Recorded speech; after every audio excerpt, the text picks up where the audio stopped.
La Cuaresma, 40 días de camino hacia la Pascua, que es la fiesta más importante y de hecho es la meta de todo cristiano, llegar a la Pascua, llegar a la resurrección, como llegó Jesús, ¿verdad? Más allá de la muerte, Jesús resucita y nos ofrece esa vida eterna, esa vida en plenitud del amor. Y por eso este camino que iniciamos hoy tiene que ser un camino que vaya siempre mirando la meta, que vaya siempre mirando la resurrección, la Pascua, que vaya siempre mirando ese Dios que nos espera al final del camino personal y también al final del camino como pueblo de Dios. Pero esta Cuaresma que iniciamos hoy, con este miércoles de ceniza, es una Cuaresma muy especial porque es una Cuaresma en pandemia, una Cuaresma en estos tiempos también de cuarentena, que significa 40 días de lucha para vencer la enfermedad, porque toda enfermedad es también una forma de muerte, ¿verdad? De dolor, de sufrimiento. Y por eso Cuaresma, cuarentena, 40 días, significa un periodo, un tiempo favorable, como dice también San Pablo, un tiempo favorable para aprender de la vida, un tiempo favorable para convertirnos una vez más al Señor, un tiempo favorable para repensar cómo es nuestro caminar en la historia concreta de cada día. Y por lo tanto, en este tiempo es un tiempo oportuno para que profundicemos cómo es nuestra relación con Dios y si realmente en este caminar tenemos la mirada puesta en ese horizonte de la vida eterna. Lamentablemente, en este tiempo de pandemia nos han dejado muchas personas en este camino, ¿verdad? En muchas familias, amigos que nos han dejado, que han fallecido a causa de COVID-19 y otros u otras que han estado también golpeadas por la enfermedad, no solo golpeadas en la salud, aunque se hayan repuesto, ¿verdad?, sino también golpeadas por la economía, golpeadas por la soledad, golpeadas por la exclusión, la marginación, golpeadas por la incerteza y por el miedo. Y por lo tanto esta Cuaresma es muy especial, porque en esta Cuaresma vamos a caminar a lo mejor con ese dolor en el corazón, o vamos a caminar con esa incertidumbre de cuándo va a acabar la pandemia. Aunque nos digan que las vacunas ya van a llegar, sabemos que con eso no se va a acabar el contagio ni se va a acabar la enfermedad. Nosotros tenemos que seguir luchando, resistiendo, pero sobre todo teniendo fe en Dios, ¿verdad? Y la Cuaresma es la gran oportunidad para aumentar nuestra fe. La Cuaresma es entonces un caminar confiado, no un caminar frustrado, ¿verdad? Porque Dios no nos quiere frustrados, ni desolados, ni desanimados. Dios quiere que tengamos esperanza, que resistamos, que caminemos, que nos sintamos cada vez auténticamente más seguidores de Jesús, seguidores de la cruz de Jesús, cargadores de la verdadera cruz de Jesús, ¿verdad? La verdadera cruz no es la de las imágenes que este año no saldrán, ¿verdad?, por las calles, sino la verdadera cruz es aquella que cada uno tiene que cargar en su propia vida, en su propia historia, en su familia, en su trabajo, ¿verdad?, en sus relaciones interpersonales. Entonces la Cuaresma es un tiempo también para saber cargar la cruz, ¿verdad?, o cargar las cruces. Y en este tiempo de Cuaresma se nos ofrecen 3 acciones importantes que podemos realizar, ¿verdad? Las podemos realizar todo el año, pero en este tiempo de una manera especial. Nos lo dice el Evangelio hoy de San Mateo, ¿verdad? Nos dice la primera, la limosna. En este tiempo de pandemia, en este tiempo de COVID-19, pues cuánta gente ha tenido que salir a limosnear, ¿verdad?, por las calles, o rebuscarse la vida, o ir a las instituciones de solidaridad a buscar la bolsa de comida. ¿Cuánta gente ha tenido que rebuscarse la vida? Porque la pobreza ha ido en aumento, ¿verdad? Y entonces es más necesario que nunca que nos preguntemos si somos realmente cristianos y si estamos dispuestos a dar de lo que tenemos a los demás. Dar limosna no es dar de lo que nos sobra, ¿verdad?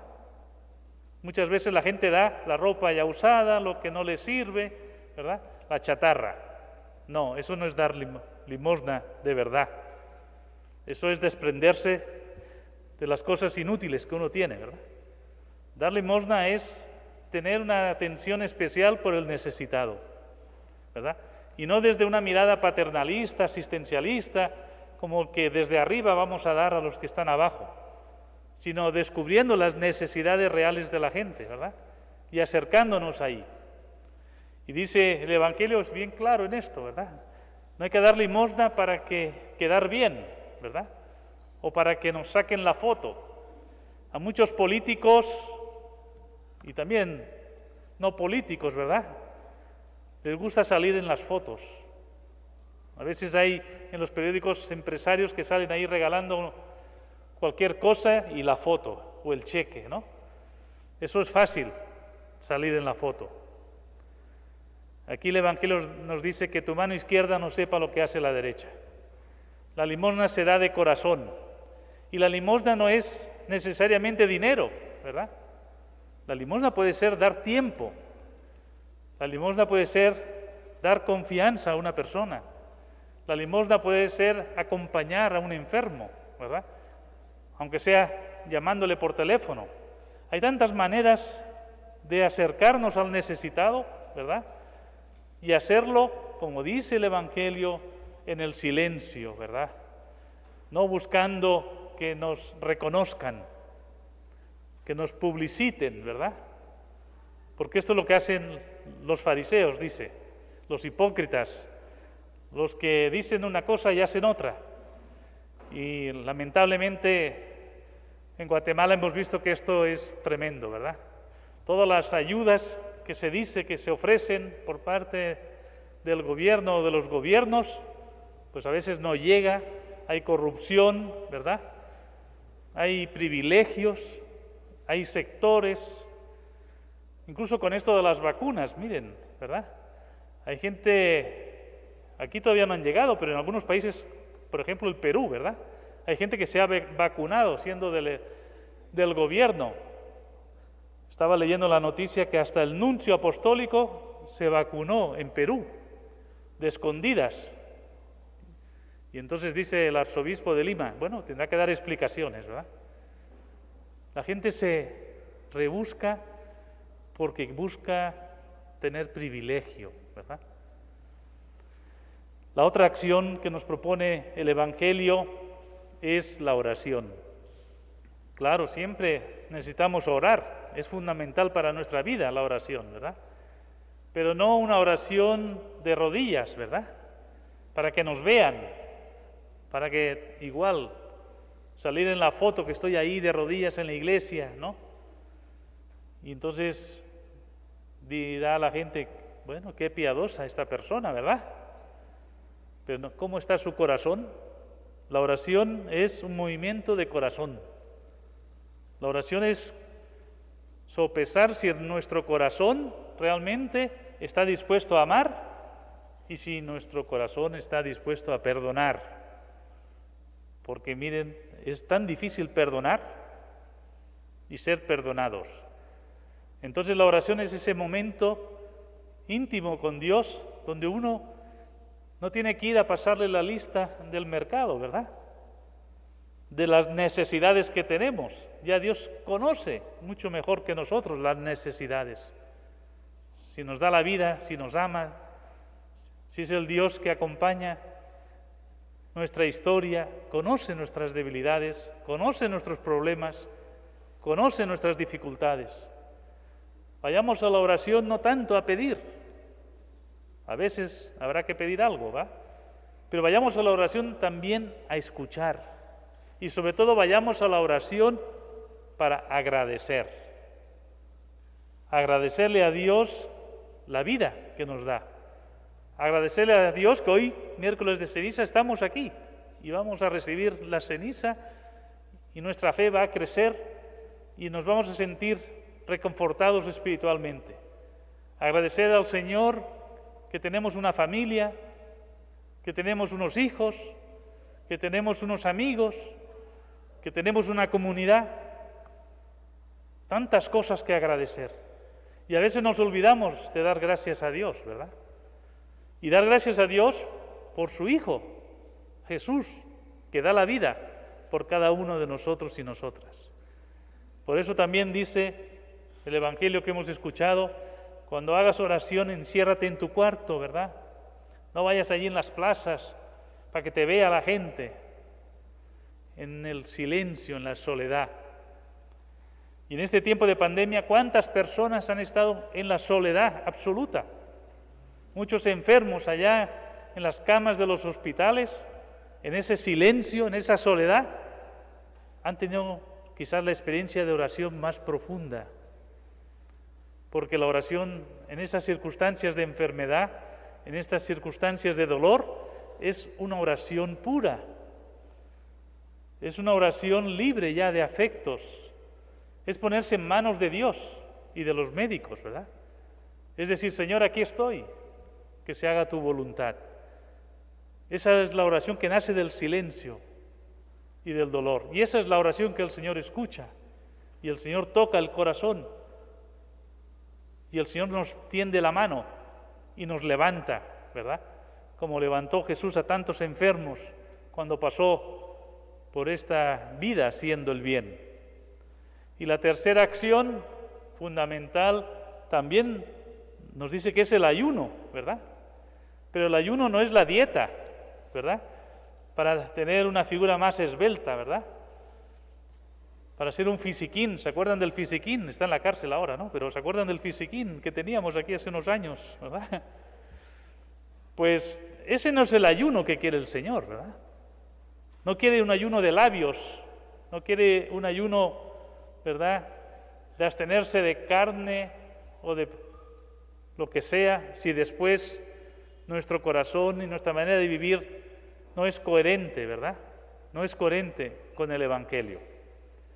El ayuno que quiere el Señor es el ayuno de la violencia, es el ayuno de la soberbia, es el ayuno de la corrupción, ¿verdad? Que ayunemos de violencia. Y miren estos días, en este tiempo de pandemia, cómo ha crecido la violencia intrafamiliar y especialmente la violencia contra las niñas, los niños, las mujeres. Ojalá ayunáramos de violencia, ¿verdad? De todo tipo de violencia, de acoso, de abuso, ¿verdad? Para que podamos tener una niñez libre de violencia. Ayunar de la violencia, ser más pacíficos, ¿verdad?, en los hogares, ser más tolerantes. Esa dieta sí es más difícil de hacer, quizás, ¿no? Ser más comprensivos, ¿verdad? Resistir ante la ira, no ser vengativos, ¿verdad? Porque eso es lo que daña a las personas. Ese es el ayuno que quiere el Señor, ¿verdad? Un ayuno de corazón. El ayuno es abnegación también. Ser personas abnegadas, que somos capaces de negarnos a nosotros mismos por hacer el bien a los demás. La abnegación como la mejor manera también de acercarnos a Dios. Como Jesús, que se abnegó cargando la cruz, ¿verdad? Por nosotros, por nuestros pecados, por nuestras debilidades. Entonces tenemos 3 acciones que podemos hacer en este camino hacia la Pascua y preguntarnos cuál va a ser mi limosna, ¿verdad? ¿Cuál va a ser esa milla de más que voy a hacer en este tiempo?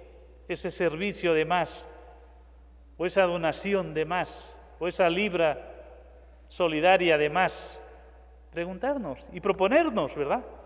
Que en estos 40 días haya una acción de solidaridad en nuestra vida, de generosidad. También que haya momentos de oración en esta Cuaresma.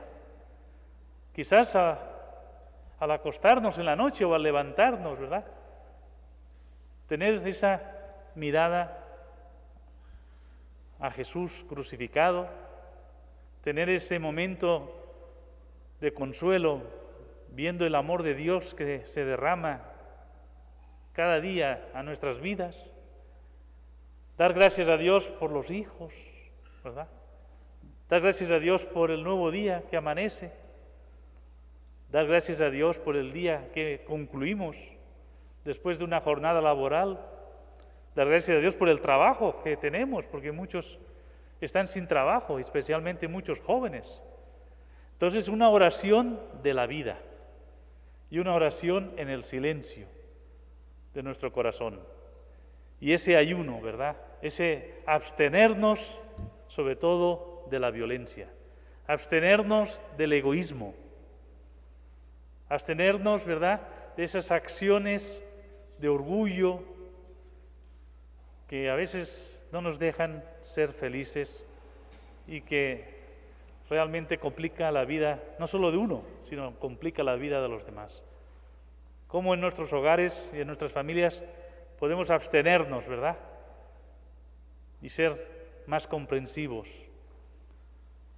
No va a ser fácil, pero sabemos que en este caminar Jesús nos acompaña. Y es importante entonces que en esta Cuaresma, más que en las procesiones, y estemos extrañando las procesiones o extrañando las ceremonias, las multitudes, extrañemos realmente el amor de Dios, para que ese amor de Dios transforme nuestras vidas y que ese amor de Dios sea el espíritu que empuje nuestro caminar hacia la Pascua, hacia la resurrección, para que podamos un día encontrarnos con todos aquellos hermanos y hermanas que se han precedido en este caminar, que se nos han adelantado, y podamos un día pues realmente vivir esa comunión de los santos, ¿verdad? Pero ya aquí, en la tierra, vamos preparándonos para ese encuentro definitivo con Dios. Vamos preparando nuestro corazón para que el día que el Señor nos llame, pues sepamos que nos llama a la vida en plenitud, donde no habrá dolor, donde no habrá violencia, donde no habrá sufrimiento, sino que habrá el gozo de sentirnos hermanos y hermanas, de sentirnos hijos e hijas de Dios, de sentirnos ese pueblo liberado ya del mal y gozando la plenitud de los tiempos. Que así sea.